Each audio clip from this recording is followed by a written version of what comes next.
जय हिंद दोस्तों, आपका अपना यूट्यूब चैनल D2M यानी डायरेक्ट टू माइंड एजुकेशन में स्वागत है। जैसा कि मैंने आपको बताया था कि मैं SSC, CPO, बिहार दरोगा, बिहार पुलिस के लिए निरंतर प्रैक्टिस सेट लेकर के आता रहूँगा। सो आज प्रैक्टिस सेट का सेट नंबर 5 है और ये सेट जब तक आपका एग्ज़ाम नहीं हो जाता है तब तक आपको देते जाया जाएगा, प्रोवाइड करवाता जाएगा। सो आप वीडियो को बिना स्किप किए हुए देखते चलें। एक एक क्वेश्चन आपके लिए काफ़ी ज़्यादा महत्वपूर्ण है। तो आइए प्रश्न संख्या 1 हम देखते हैं। प्रश्न संख्या 1 कहता है, फिरोज शाह मेहता द्वारा किस वर्ष बम्बई प्रेसिडेंसी एसोसिएशन की स्थापना की गई? किस प्रेसिडेंसी की बात की गई? बम्बई प्रेसिडेंसी। यानी क्वेश्चन ये भी कह सकता है कि बम्बई प्रेसिडेंसी की स्थापना किसने करी? तो आपका करेक्ट आंसर क्या होगा इसका? फिरोज शाह मेहता। लेकिन ये ऑप्शन में दिया हुआ है कि क्वेश्चन दिया हुआ है बम्बई प्रेसिडेंसी की स्थापना कब की गई। तो ऑप्शन दिया हुआ है 1899, 1884, 1852, 1885। तो इसका करेक्ट आंसर क्या हो जाएगा? ऑप्शन नंबर 4, 1885 में। क्वेश्चन नंबर हम दो देखेंगे दोस्तों। कहता है, मृत घाटी यानी जिसको डेथ वैली भी कहते हैं क्यों प्रसिद्ध है? ऑप्शन दिया हुआ है अत्यधिक लवणता के कारण, अत्यधिक वर्षा के कारण, अत्यधिक उष्णता के कारण, गहरी घाटी के कारण। अधिकतम लोग ये हैं जो जानते हैं कि मतलब ये अधिकतम लवणता के कारण ये प्रसिद्ध है, जो कि गलत है। इसका करेक्ट आंसर क्या होगा? ऑप्शन नंबर सी, अत्यधिक उष्णता के कारण। तो आपको मैं बता दूं कि अमेरिका की एक कैलिफोर्निया में, कौन सा? अमेरिका के एक कैलिफोर्निया में जो है यह एक मृत घाटी रेगिस्तान है जिसकी लंबाई 140 मील यानी 140 मील यानी आप समझेंगे कि लगभग 225 किलोमीटर है। ध्यान में रखेंगे दोस्तों। अगला प्रश्न देखेंगे, क्वेश्चन नंबर 3 कहता है, जलोढ़ मिट्टी के संबंध में कौन सा कथन सत्य है? स्टेटमेंट दे रखा है आपका, जलोढ़ मृदा प्रायद्वीपीय प्रदेश में पूर्वी तट की नदियों या डेल्टाओं और निधियों घाटियों में पाई जाती है। बिल्कुल सही है। क्वेश्चन स्टेटमेंट नंबर 2 कहता है, प्रतिवर्ष बाढ़ों के द्वारा निक्षेपण होने वाली नई जलोढ़ मृदा को बांगर कहते हैं। ये गलत है। बांगर नहीं बल्कि क्या कहते हैं उसको? हम खादर कहते हैं दोस्तों। ध्यान में रखिएगा, इसको क्या कहते हैं? हम खादर कहते हैं। जलोढ़ मृदा में पोटास की मात्रा अत्यधिक होती है। यानी ऑप्शन स्टेटमेंट नंबर 1 और स्टेटमेंट नंबर 3 बिल्कुल सही है। इसलिए इसका करेक्ट आंसर क्या हो जाएगा? Option number 4। क्वेश्चन नंबर हम 5 देखेंगे। 5 कहता है, सूर्य ग्रहण की स्थिति क्या होता है? यानी सूर्य ग्रहण कब लगता है? तो सूर्य ग्रहण आपको मैंने कई बार अपने सेट में बताया है, मैंने पीछे वीडियो में बताया है। आप चाहें तो हमारे वीडियो को प्लेलिस्ट में भी देख सकते हैं। इसका करेक्ट आंसर क्या होगा? ऑप्शन नंबर सी, चंद्रमा जब सूर्य और पृथ्वी के बीच में आ जाता है। यानी सूर्य और पृथ्वी के बीच में जब चंद्रमा आ जाता है तो इसको हम क्या बोलते हैं? SME। आप एक ट्रिक से भी आप याद कर सकते हैं इसको। एक ट्रिक है SME करके, है ना? तो इस को ध्यान में रखेंगे। यानी जब S for sun, M for moon और E फॉर अर्थ, यानी सन और अर्थ के बीच में जब चंद्रमा आ जाता है तो सूर्य ग्रहण लगता है।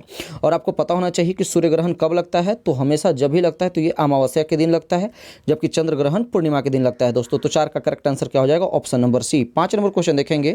क्वेश्चन नंबर 5 कहता है कि यूरेनियम के भंडार में निम्नलिखित देशों में से कौन सा देश शीर्ष पर है? तो इसका करेक्ट आंसर क्या हो जाएगा? Option number D, Kazakhstan. ये कजाकिस्तान जो है पूरा वर्ल्ड का लगभग 45% अकेले यूरेनियम का उत्पादन करता है। इसके बाद 2 नंबर पे कनाडा है जो 13% यूरेनियम उत्पादन करता है। 3 नंबर पे जो है ऑस्ट्रेलिया है जो कि 12% जो है वो उत्पादन करता है यूरेनियम का। अगर हम भारत की बात कर ले तो भारत में सबसे अत्यधिक यूरेनियम का भंडार करने वाला जो राज्य है वो कौन सा है दोस्तों? भारत है। तो 5 का करेक्ट आंसर क्या हो जाएगा? भारत में आंध्र प्रदेश है ना? तो अब 5 का करेक्ट आंसर क्या हो जाएगा? Option number 4। 6 नंबर क्वेश्चन देखेंगे। कहता है, निम्नलिखित में से कौन सा सुमेलित नहीं है? 10 डिग्री चैनल अंडमान एवं निकोबार द्वीप, बिल्कुल सही है। डोबर जल डमरू मध्य इंग्लिश चैनल एवं उत्तरी सागर को जोड़ती है, बिल्कुल सही है। मलक्का जल संधि अंडमान सागर एवं दक्षिण चीन सागर भी बिल्कुल सही है। ऑप्शन नंबर 4 बच गया है। तो डेविस जल संधि बेफिन की खाड़ी और प्रशांत महासागर, ये गलत है। इसमें प्रशांत महासागर ना होकर के बल्कि क्या होगा?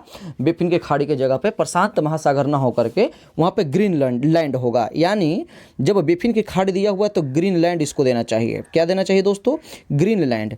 बेफिन की खाड़ी, या फिर आपको ऑप्शन देगा कनाडा तो डेनमार्क। बेफिन की खाड़ी कहाँ है? कनाडा में, जबकि ग्रीनलैंड कहाँ है दोस्तों? डेनमार्क में। तो करेक्ट आंसर क्या हो जाएगा? Option number 4। 7 नंबर क्वेश्चन देखेंगे। ओलिव रिडले कछुआ के स्थल के रूप में कौन सा स्थल प्रचलित है? तो इसका करेक्ट आंसर हो जाएगा option number 1 Bhitarkanika. Question number 8 देखेंगे, किस वन क्षेत्र को पृथ्वी का फेफड़ा के रूप में जाना जाता है? तो फेमस क्वेश्चन है अमेजन वर्षा वन। इसका करेक्ट आंसर क्या हो जाएगा? Option number 1। 9 नंबर क्वेश्चन देखेंगे दोस्तों, कहता है निम्नलिखित में से कौन ओजोन परत को सर्वाधिक नुकसान करता है? ओजोन परत आप समझेंगे तो इसका करेक्ट आंसर क्या हो जाएगा? Option number 4 CFC।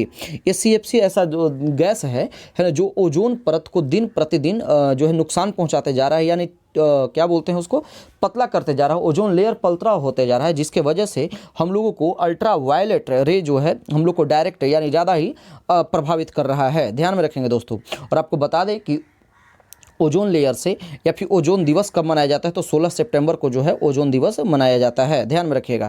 Question number 10 देखेंगे। क्वेश्चन नंबर 10 कहता है दोस्तों, क्वेश्चन नंबर 10, पारिस्थितिकी तंत्र की संकल्पना को किसने प्रस्तावित किया था? यानी किसने जो है पारिस्थितिकी तंत्र की संकल्पना को प्रस्तावित किया था? तो करेक्ट आंसर क्या हो जाएगा इसका? Option number 1 AG Tansley. Question number 11 देखेंगे, कहता है पश्चिम की ओर प्रवाहित होने वाली नदी या नदियाँ कौन कौन सी है? नर्मदा है, बिल्कुल है। माही है, बिल्कुल सही है। ताप्ती है, माही नहीं है। तो इसका करेक्ट आंसर क्या हो जाएगा? ऑप्शन नंबर 2 1 2 3 4 जो है, यानी 4 नंबर ऑप्शन, या इसका मतलब महानदी की बात कर ले तो महानदी जो है वो कहाँ गिरती है? यानी पूर्व की ओर प्रवाहित होती है और बे ऑफ बंगाल में गिर जाती है, जबकि नर्मदा, माही, ताप्ती पश्चिम की ओर प्रवाहित होती है और जा करके अरेबियन सी में गिर जाती है। इसका करेक्ट आंसर क्या हो जाएगा? Option number 2। 12 नंबर क्वेश्चन देखेंगे। 12 नंबर क्वेश्चन कहता है कि सोडियम हाइड्रोक्साइड एवं हाइड्रोक्लोरिक एसिड की अभिक्रिया से सोडियम क्लोराइड एवं जल बनते हैं। ठीक है, यह कौन सी अभिक्रिया है? तो करेक्ट इसका आंसर क्या हो जाएगा? 12 का करेक्ट आंसर हो जाएगा ऑप्शन नंबर 1 उदासीनीकरण। 13 नंबर क्वेश्चन देखेंगे, निम्न में से कौन ऑक्सीकरण नहीं है? दहन, भोजन का पचना, श्वसन। ये ऑक्सीकरण नहीं बल्कि जौकरण है। दहन से एनर्जी मिलती है, ठीक है। भोजन का पचना भी उस ऊर्जा का क्षय होता है। श्वसन से भी आपको ऊर्जा मिलता है। औक्षपन इसका करेक्ट आंसर होगा option number B. 14 number question देखेंगे दोस्तों। 14 कहता है निम्न में से कौन सा अधातु विद्युत का सुचालक है? ध्यान में रखिएगा। अधातु, जनरली अधातु तो विद्युत का कुचालक होता है, लेकिन ग्रेफाइट, ऑप्शन नंबर ए इसका करेक्ट आंसर होगा। ग्रेफाइट एक ऐसा धातु है जो विद्युत का सुचालक है। तो आप इसको एक्सेप्शन के तौर पे रख सकते हैं या फिर अपवाद आप कह सकते हैं। 15 नंबर क्वेश्चन कहता है रबर निम्न में से किसका बहुलक है? तो करेक्ट आंसर हो जाएगा ऑप्शन नंबर डी आइसोप्रीन का। 16 नंबर क्वेश्चन देखेंगे दोस्तों। 16 नंबर क्वेश्चन कहता है कि वास्तविक वस्तु का हमेशा सीधा प्रतिबिंब बनाने वाला दर्पण कौन सा है? जब वस्तु वास्तविक होगा तो प्रतिबिंब सीधा बनेगा। वो दर्पण कौन सा होगा? तो इसका करेक्ट आंसर क्या हो जाएगा? ऑप्शन नंबर डी समतल एवं उत्तल।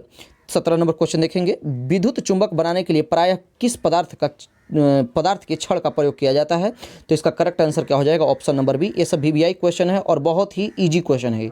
ये अक्सर जो है एग्जाम में आपको डिस्टर्ब करने के लिए आ जाते हैं। होता क्या है कि आप कॉन्फिडेंस में, हाई कॉन्फिडेंस में हो जाते हैं और आप समझते हैं कि इजी क्वेश्चन है, हमें तो आ जाएगा, लेकिन जब सामने आता है तो आप गलती करके चले आते हैं और नर्म लोहा के जगह पर कभी कभी आप इस्पात भी लगाकर चले आएंगे, जो कि गलत है। तो 17 का करेक्ट आंसर क्या होगा? ऑप्शन नंबर बी नर्म लोहा। 18 नंबर क्वेश्चन देखेंगे दोस्तों। कहता है कि निम्न में से कौन सा मिश्रण पृथक विधियां हैं? यानी किस मिश्रण के थ्रू, यानी इसमें से कौन सा ऐसा ऑप्शन है जिसको हम अलग कर सकते हैं मिश्रण को? तो रवाकरण है, आसवन है, निस्यंदन है, ऊर्ध्वापतन। ये चारों के चारों ऑप्शन जो है दोस्तों सही है, यानी चारों पृथककरण की विधियां। इसमें करेक्ट आंसर क्या होगा? Option number 4। 19 नंबर क्वेश्चन देखेंगे, मनुष्य में मादा जनन अंग से किस हार्मोन का स्राव होता है? ठीक है, एस्ट्रोजन का, प्रोजेस्टेरोन का, रिलैक्सिन का, उपयुक्त में से सभी। तो इसका करेक्ट आंसर क्या हो जाएगा? मादा जनन अंग। यानी आप कह सकते हैं कि फीमेल हार्मोन्स कौन कौन हैं? तो एस्ट्रोजन, प्रोजेस्टेरोन, रिलैक्सिन, ये तीनों के तीनों जो है फीमेल हार्मोन्स दिए गए हैं। तो इसका करेक्ट आंसर क्या हो जाएगा? Option number 4। अब आपको बता दें दोस्तों कि मनुष्य में 230 ऐसे हार्मोन्स जो हैं वो पाए जाते हैं जो कि आपके बॉडी के निर्माण में काफ़ी ज़्यादा हेल्पफुल होते हैं। 230 हार्मोन्स। आपको ये भी बता दें कि आपके अगर शरीर में कोई भी गड़बड़ी होती है तो उसमें मेन योगदान क्या है? हार्मोन्स में कमी होना या फिर हार्मोन्स में गड़बड़ी होना। ध्यान में रखेंगे। क्वेश्चन नंबर हम 19 देखेंगे। 19 कहता है सुमेलित करने की बात कर रही है। ये क्वेश्चन कह रहा है कि सुमेलित कराएं, यानी टोकोफेरोल जो है ये विटामिन ई का जिक्र किया गया है। इसका जनन क्षमता की कमी, एक तरफ विटामिन दे रखा है, दूसरा प्रभाव दिया हुआ है। ठीक है, यानी किस विटामिन की कमी की वजह से कौन सा रोग हो सकता है? तो टोकोफेरोल ये विटामिन ई का जिक्र किया हुआ है। तो विटामिन ई की कमी से जनन क्षमता में कमी होती है, बिल्कुल सही है। नेप्थोलिन जो है दोस्तों वो क्या होगा? नेप्थोलिन तंत्रिका तंत्र की गड़बड़ियाँ, बिल्कुल सही है, यानी ये बी का 4 से मैचिंग करेगा। थायमिन बेरी होगा, और ये डी साइनोकोबालामिन यानी विटामिन के का जिक्र किया गया है। तो के क्या करता है, ये रक्त का थक्का में स्राव जमने में मदद करता है। तो इसका करेक्ट आंसर क्या हो जाएगा, ऑप्शन नंबर 3। 21 नंबर क्वेश्चन देखेंगे दोस्तों, ये क्या कहता है कि अमीबा में भोजन का अंतर्ग्रहण किसके द्वारा होता है। बार बार क्वेश्चन पूछता है अमीबा और ये क्या बोलते हैं उसको, हाइड्रा के बारे में। तो इसका करेक्ट आंसर क्या हो जाएगा दोस्तों, 21 का सही आंसर हो जाएगा ऑप्शन नंबर 1 कूटपाद। 22 नंबर क्वेश्चन देखेंगे, निम्न में से कौन ऊर्जा का मात्रक है। तो ऊर्जा का जो सही मात्रक करेक्ट आंसर होगा option number B joule. 23 number question देखेंगे, संविधान के किस भाग में सहकारी समितियों का उपबंध किया गया है। तो सबसे पहले हम बता दें कि भाग 9 का जो चर्चा किया गया है, इसमें नगर पालिका पंचायतों का जिक्र किया गया है, जबकि 9 के क में नगर पालिका का जिक्र किया गया है। 9 की ख की बात कर ले तो ये सहकारी समितियों का चर्चा इसमें उपबंध किया गया है। तो इसका तो करेक्ट आंसर हो जाएगा ऑप्शन नंबर सी। एक और भाग बच गया है, भाग 10।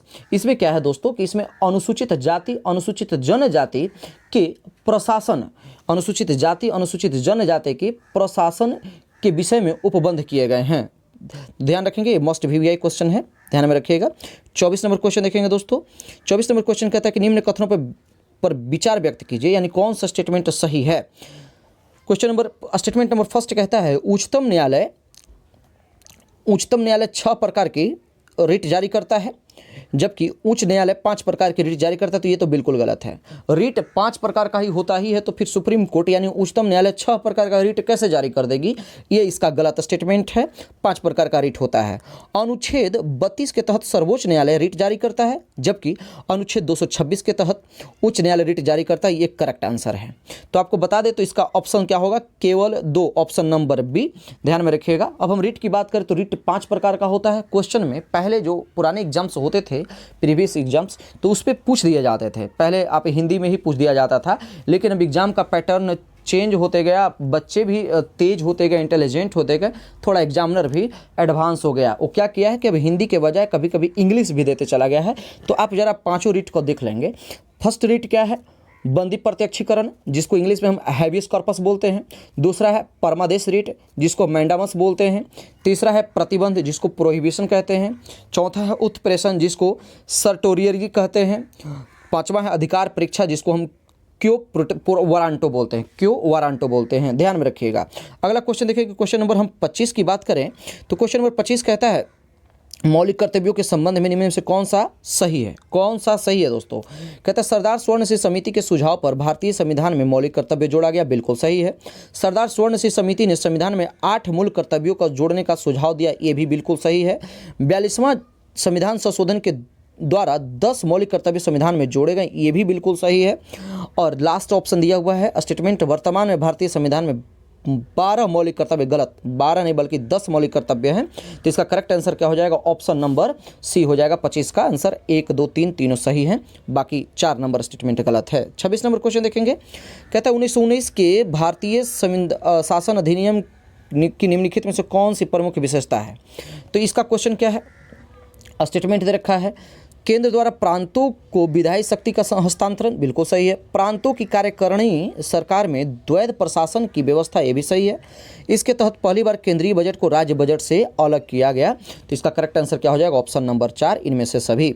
27 नंबर क्वेश्चन देखेंगे, कहता है स्वतंत्र भारत के पहले मंत्रिमंडल में रेलवे एवं परिवहन मंत्रालय का जिम्मा किसे सौंपा गया। तो करेक्ट आंसर फेमस क्वेश्चन है, option number C, doctor John Mathai.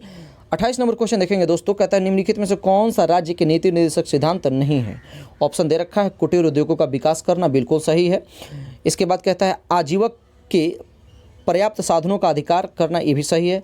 अल्पसंख्यकों की भाषा लिपि संस्कृति का संरक्षण, ये गलत है। राज्य पोषण एवं जीवन स्तर को बढ़ाने एवं सार्वजनिक स्वास्थ्य के सुधार का प्रयास करना, ये भी सही है। यानी इसका करेक्ट आंसर क्या हो जाएगा, ऑप्शन नंबर 28 का सी होगा। 29 नंबर क्वेश्चन देखेंगे, कहता है लॉर्ड डलहौजी के शासनकाल में लागू व्यापगत सिद्धांत, जिसको डॉक्ट्रिन ऑफ लैप्स भी कहते हैं। क्या कहते हैं दोस्तों, डॉक्ट्रिन ऑफ लैप्स भी कहा जाता है।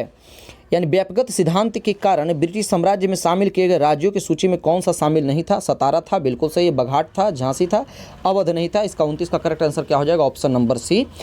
30 नंबर क्वेश्चन देखेंगे दोस्तों, कहता है सामाजिक सुधार सामाजिक धार्मिक सुधार आंदोलन के दौरान बाल विवाह रोकने के लिए शारदा अधिनियम कब पारित किया गया?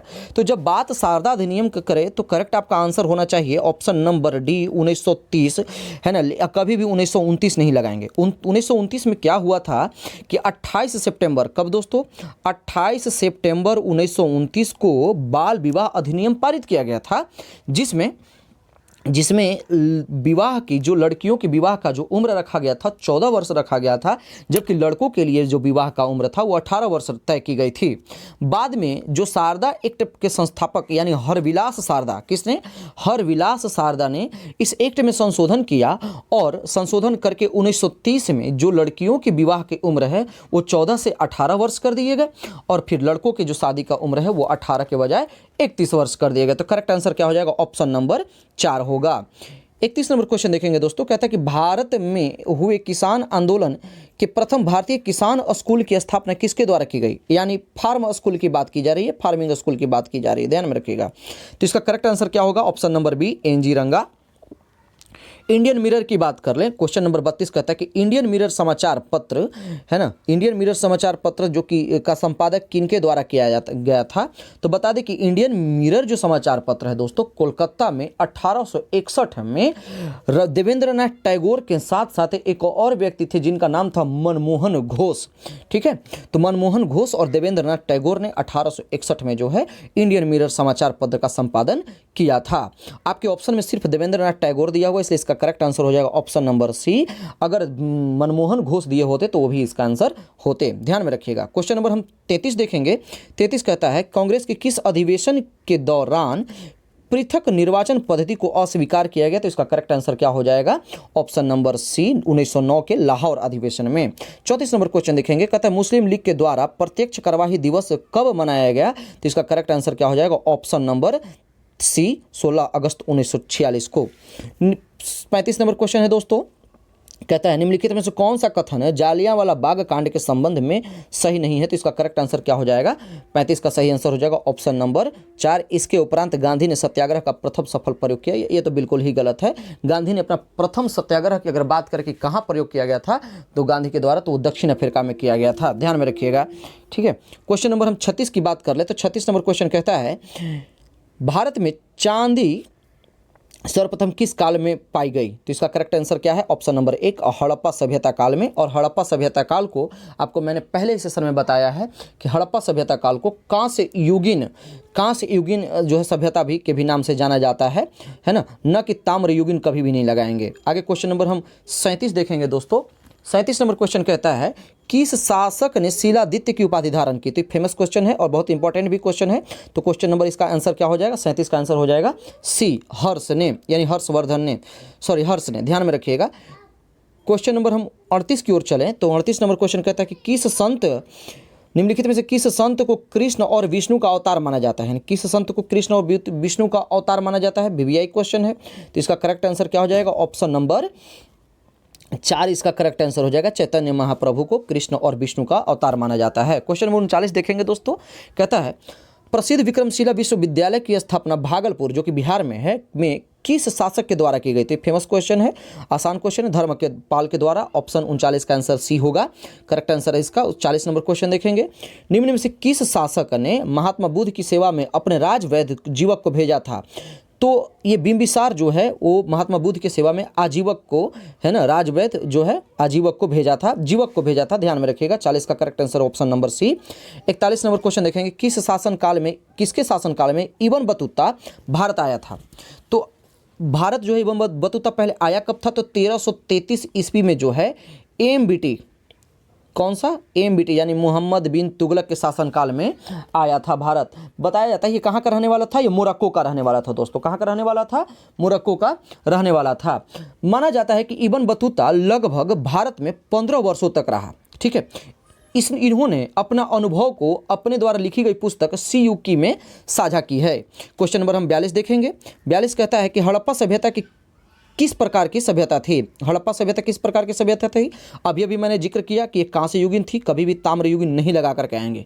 तांबा जो था वो पहला मिलने वाला धातु था दोस्तों, ध्यान में रखिएगा, इसलिए इसका करेक्ट आंसर क्या होगा? Option number B. 43 number question देखेंगे, तारीख ए मुबारक शाही, तारीख ए मुबारक शाही नामक पुस्तक किसने लिखी? तो इसका करेक्ट आंसर क्या होगा? ऑप्शन नंबर सी, याह्या बिन अहमद सिरहंदी। क्वेश्चन नंबर 44 देखेंगे, 44 कहता है निम्नलिखित में से किस वायसराय का कार्यकाल सबसे लंबा रहा? किस वायसराय का कार्यकाल सबसे लंबा रहा दोस्तों? तो इसका करेक्ट आंसर क्या हो जाएगा? 44 का option number C, lord Linlithgow, इसका जो है कार्यकाल सबसे अधिक रहा। क्वेश्चन नंबर 45 देखेंगे, कहता है एनाटॉमी विज्ञान की एक शाखा है जिसमें अध्ययन किया जाता है, तो इसका करेक्ट आंसर क्या हो जाएगा? जानवरों एवं पौधों की संरचना की। ठीक है, तो जानवरों एवं पौधों की संरचना की जब बात की गई हो तो ये किस शाखा के अंतर्गत इसके अध्ययन किया जाता है? तो आपका करेक्ट आंसर एनाटॉमी भी होगा, या फिर एनाटॉमी के अंतर्गत किसकी जो है अध्ययन किया जाता है? तो फिर जानवरों एवं पौधों की संरचना की। तो 45 का करेक्ट आंसर क्या हो जाएगा? Option number 1। 46 नंबर क्वेश्चन देखेंगे दोस्तों, कहता है सकल राष्ट्रीय उत्पाद, सकल राष्ट्रीय उत्पाद जिसको आप जीएनबी कहते हैं, कि निम्नलिखित में से किसको शामिल नहीं किया जाता है? निजी प्रेषण, बाह्य ऋणों पर ब्याज की प्राप्ति, बाह्य अनुदान, या फिर ऑप्शन दिया हुआ है विदेशी निवासियों की आय। तो ये करेक्ट आंसर क्या हो जाएगा? ऑप्शन नंबर 4, विदेशी निवासियों की आय को जीएनपी में शामिल नहीं किया जाता है। क्वेश्चन नंबर 47 देखेंगे, 47 क्या कहता है दोस्तों? 47 कहता है बाजार में मुद्रा आपूर्ति को नियंत्रित करने के साधन के रूप में सरकारी बॉन्डों की बिक्री या खरीद को क्या कहा जाता है? तरलता समायोजन सुविधा, ओपन मार्केट ऑपरेशन, या फिर सीमांत स्थायी सुविधा, या बाजार पूंजीकरण। तो इसका करेक्ट आंसर क्या हो जाएगा? Option number 2, open market operation. 48 number question देखेंगे, 48 नंबर क्वेश्चन कहता है निम्न में से कौन सी रिपोर्ट जो है वो विश्व बैंक द्वारा जारी नहीं किया जाता है? वर्ल्ड डेवलपमेंट रिपोर्ट बिल्कुल सही है, विश्व बैंक जारी करता है। ईज ऑफ डूइंग बिजनेस, ये भी विश्व बैंक ही जारी करता है। ग्लोबल इकोनॉमिक प्रोस्पेक्टस, ये जो है वर्ल्ड बैंक ही जारी करता है। तो इसका करेक्ट आंसर क्या हो जाएगा? Option number 4, global gender gap, ये जो है विश्व बैंक जारी नहीं करता है। अब आपको मैं एक और फैक्ट बता दूं कि अब इंडिया अपना रिपोर्ट कभी भी ईज ऑफ डूइंग का शेयर नहीं करेगा। अब वैसे भी अब ईज ऑफ डूइंग बिजनेस को जो है ये रिपोर्ट बंद कर दिया गया है दोस्तों। तो इसका करेक्ट आंसर क्या हो जाएगा? 48 का ऑप्शन नंबर 4। 49 नंबर क्वेश्चन देखेंगे, कहता है भारतीय आयात निर्यात बैंक की स्थापना किस वर्ष की गई? तो 49 का करेक्ट आंसर क्या हो जाएगा? Option number 1, 1982। और आज के इस सेशन का लास्ट क्वेश्चन है, हम देखेंगे, कहता है वैश्विक वित्तीय स्थिरता रिपोर्ट निम्नलिखित में से कौन जारी करता है? तो इसका करेक्ट आंसर क्या हो जाएगा? Option number 4, IMF। ध्यान में रखेंगे। उम्मीद करते हैं कि आपको सेशन पसंद आया होगा। अगर सेशन पसंद है तो आप लाइक करें, सब्सक्राइब करें और अधिक से अधिक शेयर करें। उम्मीद है कि आपके लिए काफ़ी ज़्यादा बेहद ही महत्वपूर्ण सेशन रहा होगा, और इसी तरह के सेशन को हम जब तक एग्ज़ाम ख़त्म नहीं हो जाता है आपका, हम निरंतर लाते रहेंगे। धन्यवाद।